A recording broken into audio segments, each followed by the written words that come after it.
Yo, what's going on, guys? It's Sean with Momentum 360. Today, I'm going to be walking you through the top 10 national parks, not even in the US, but the whole wide world, and why they should get a virtual tour. So let's get started. If you haven't yet, stop, go to YouTube, Instagram, Facebook, wherever you're watching this from, click notifications and go to post notifications and turn them on, as well as YouTube. Click that little bell so whenever we post a new video, you are the first person to know.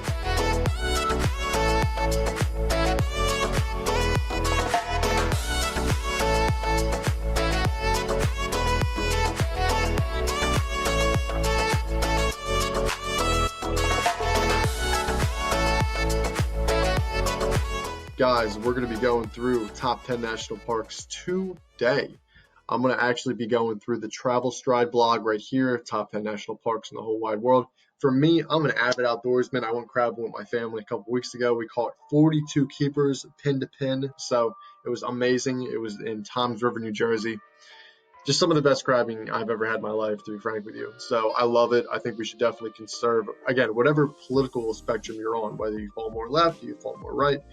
Definitely, we can all come to an agreement that nature is important and we need to conserve it. So, love this blog. It's tremendous, and I'm going to walk through it right now. So, number one, and again, for me, I'm not ranking these. I don't have them in any particular order, but this blog does, so we'll go from there.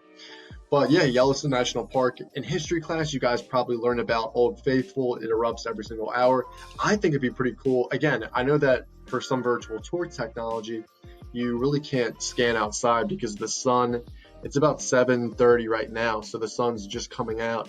And yeah, I mean, with some virtual tour software, it's kind of hard for you to, kind of just capture a 360 image without it kind of being messed up due to the bright light. But I think it'd be so freaking dope if Old Faithful, you could see it just like, erupting and then spewing everywhere. So I definitely think there's, that'd be a really cool thing for that. And then what is this? Plitvice Lakes National Park in Croatia. So I was actually going to go to Croatia, guys, this year, and I ended up not going, unfortunately, because the virus sucks. But definitely got to get that trip in there. And we were actually going to visit Plitvice Lakes National Park, and it's, as you can expect, beautiful. They have a lot of waterfalls. I was just going to use, those waterfalls as my, showers for the week, but it's just tremendous. I mean, you can literally like make a little cookout, like while you have this waterfall coming down. You can make a fire and a whole bunch of crazy stuff. It's amazing. And like they say here too, miles upon pathways and hiking trails. And there's a lot of awesome perspectives that you can definitely check out. And Sequoia, the national park. This is in northern Cali. So I went to California last year. I was more so in the California Bay, or the San Francisco Bay Area. My uncle has a place in Bolinas, California, which he owns a goat farm. I said that right. He owns a goat farm. Pretty crazy guy. But and again, I should preface this by saying he's one of the most craziest dudes I've ever known in my life. I love him. God bless. But we were paddleboarding in the morning, and as you can see from the video, there's like this huge open space of like ocean where it just opens up, and it's, again, surfing, paddleboard, whatever you want to do. In the Torres del Paine, from Travelers to Bagatone. So this I'm not really familiar with, but I'm more of the Chilean side. Okay. And yeah, funny story about South America. I was going to go to Colombia, to Bogota or Medellin, with one of my ex-girlfriends. And I mean, South America is absolutely beautiful. I think everyone should definitely take advantage of that if they can and go down there. Obviously, right now it's kind of crazy, but if you want to go to Mexico, which I think that's like the only place in the U.S. you can really go to, or you can really travel to, tickets are like $100, so definitely check that out.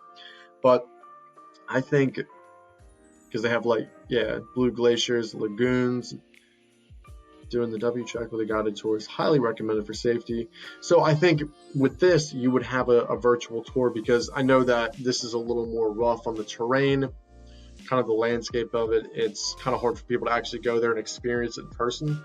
But for a clean slate, a virtual tour would obviously suffice and make everybody happy. So I think there's a time and place for this. And yeah, I definitely want to pitch them when I can. So that's that.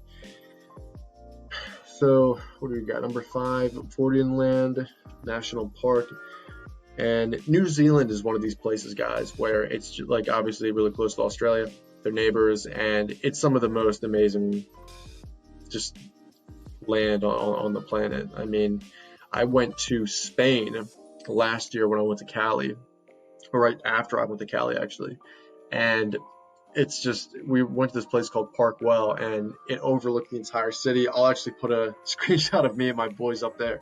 We were having a blast. We were drinking wine, smoking cigars. It was a great time. But honestly, I think New Zealand takes the cake. I would definitely want to get out there. I've seen a bunch of pictures. I know 2 of my favorite fighters actually live in New Zealand and Australia. So they're always posting really cool stuff. Shout out to Robert Whittaker and Izzy Adesanya. Those are the 2 fighters. And they're living in paradise. I mean, there's really not much else to say. It's just an amazing landscape, and I wish that I had more time and money to travel there. So that's that. Kruger National Park. I don't know. See, in South Africa, Cape Town, it's an amazing place. I haven't been there yet, but I plan on going that in 2021, so next year. And I've heard from the Kruger National Park that this is where you can see, like, they refer to it as the Big Five. You know, like the what is the movie? On the Olympic Road. Oh my God, I'm blanking. What is it? The Wizard of Oz. Yes, the Wizard of Oz is like the lions and tigers and bears. This is literally where you can see lions, tigers, and bears. Everything you want. So lions, leopards, the whole bit. This is where you really go on that safari, right? But yeah, Kruger National Park definitely is amazing. And Banff, Canada, right? I think that's what it's called. Sunning in Northport, charm in both winter and summer.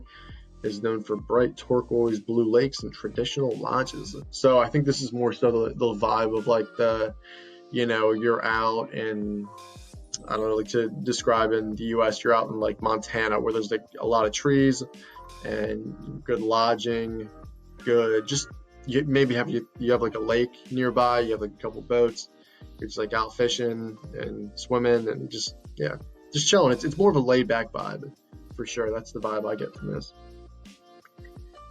And Iguazu National Park in Argentina. I mean, listen, if one of the Roosevelts went here, I got to go here too. I know when Teddy Roosevelt, obviously one of the U.S. presidents, was going on a safari, he stopped in this national park and wrote about it. He went to like the Amazons too. He went to Argentina. He went to Brazil, and he was like writing about like all the expeditions he did. So definitely check that out. But yeah, it seems like a dope place. The Swiss National Park. Oh, the Swiss Alps. Yeah.